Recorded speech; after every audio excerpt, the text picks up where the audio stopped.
Hello and welcome to another episode of Hasu Hour. I'm your host Zerg, and the matchup today is Zerg versus Terran, with the Zerg spawning at the top of the map and the Terran spawning at the bottom. The Terran begins by walling off his ramp in order to protect against any sort of early Zergling aggression. The map today is Dusk Towers. It's a two-person map with a defended natural and a pretty short distance between the mains. The Terran opening up with a barracks and a gas. He'll probably stick with one gas in order to get some extra mineral income as opposed to building a second gas and then having three workers on each gas. That leaves you with pretty minute mineral income and will slow down your fast expansion. The Zerg throwing down a hatchery almost immediately, and then a pool and getting gas himself. And we are going to see an orbital command any second now, and the SCV also going here probably so that he can make his expansion. A little over eager to get the gas here. Pig a few seconds early on his transfer from mineral to Vespian. And spawning pool completed, so we're going to see a queen almost immediately. Very important. And the first offensive action of the game, a Reaper is going to check out the Zerg base. The Reaper is an excellent scouting unit, and it's capable of doing some harass as well. In Legacy of the Void, it's got a KD8 charge, which is a grenade that does only small damage, but it is splash, and it also dislocates your enemy's units.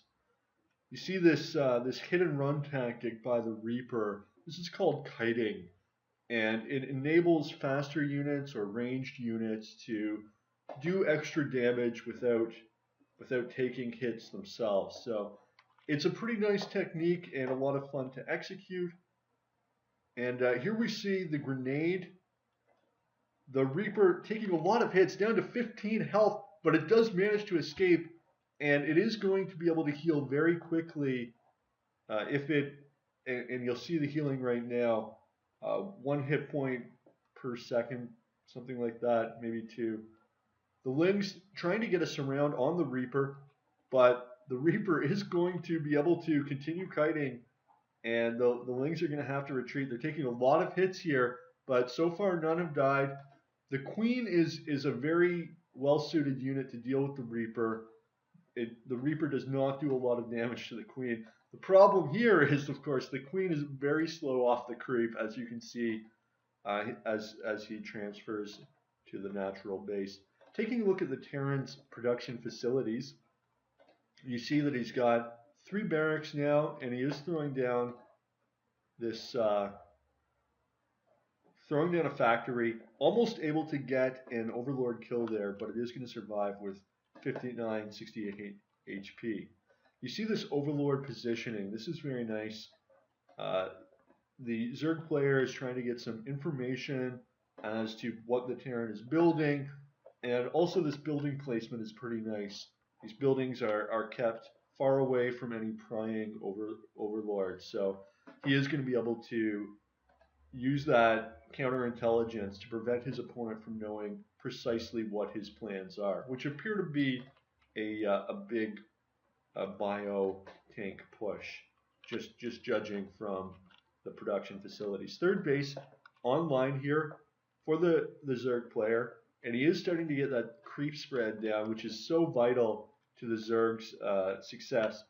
Creep enables the Zerg units to move quickly, as well as provides vision of the entire surrounding area.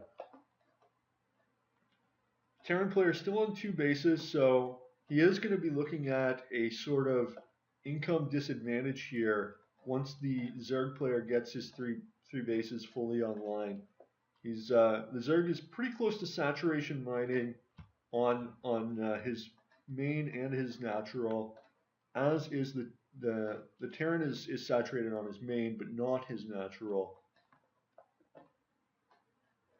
The Zerg player has to sort of carefully balance his economy and his production, uh, being sensitive to both the military demands of the situation in order to stop any Terran push, but also making enough economy.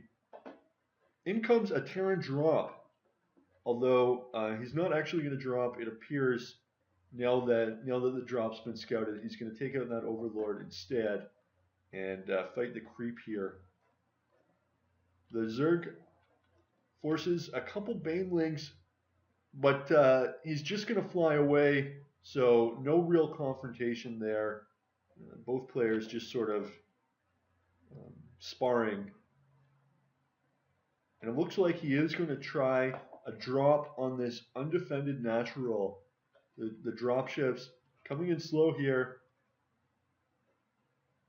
And there are no Zerg forces to defend this drop. The Speedlings trying to get there, but the minerals are blocking access to the attack. And this is a phenomenal attack here. Although, look at this one medevac, very, very wounded. 30 HP left. So if it takes even a couple hits, it's going to be in trouble. But that was a phenomenally successful attack by the Terran player. He did not lose any Marines. He slowed down the mining, did a lot of damage to the wings. And the Terran player now getting his third base online. The Zerg looking at a fourth expansion. For some reason skips his closer fourth base here, and maybe he's hoping this doesn't get scouted, or I'm not sure exactly what's going on there. But Banelings confronting the Marine force, an excellent micro here, spreading the Marines, and manages to dodge the Banelings again, and really excellent ramp abuse here. This is just beautiful. Although the Banelings are going to be able to take out most of that Marine force, and drops again on the Zerg second natural. The Ling force is going to be able to fend this off, but a lot of damage being done, and the Terran attacking on multiple fronts at once. Microing just phenomenally. These little Marines are so annoying to deal with. In comes another Terran push. It is going to get scouted by the creep spread, and we do have a tank here supporting the minimal Marine force. Both players very even in supply. This game is definitely way too close to call just yet.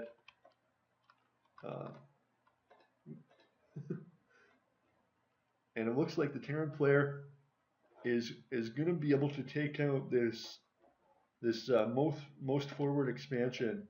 The tank support here very key to fighting off the Zerg forces.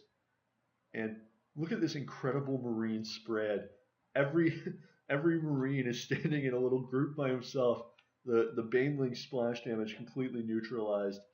And with this expansion being devastated, with the Zerg unable to launch a counteroffensive the entire game, it is really questionable if the Zerg player has any chance at all.